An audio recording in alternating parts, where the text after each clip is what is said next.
The problem in our community today is that we have not developed proper channels and avenues for processing grief. I'm Chaplain Adeel Zeb. Welcome to our series, WoRx. That the Prophet ﷺ was asked by a man, "Where is my father?" And the Prophet ﷺ said, "He's in the fire."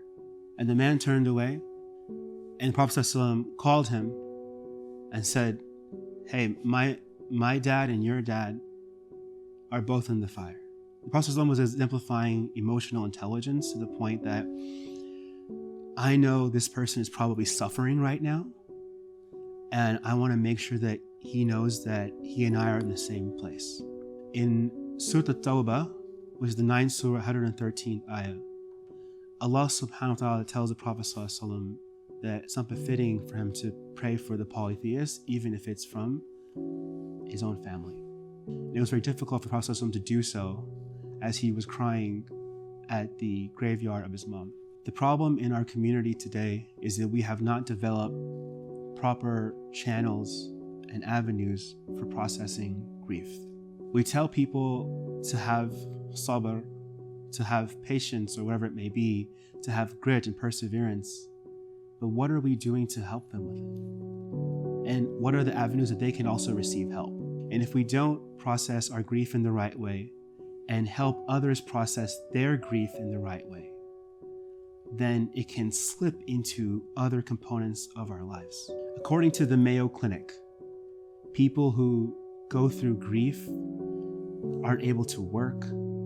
They are shocked, they're numb, and sometimes they're processing guilt, and they keep these feelings for months and years. Have you ever asked yourself, have I ever helped someone who is grieving? And what have I done myself? Or what would I do if I was grieving? There are some services like Ziyara Muslim Support that is run by Muslim chaplains, and you can contact them to see if they can service your area, either virtually or in person. The Cleveland Clinic, for example, has 6 to 8 programs that are running simultaneously, so to speak, like programs for kids, programs for this loss, and so forth, right?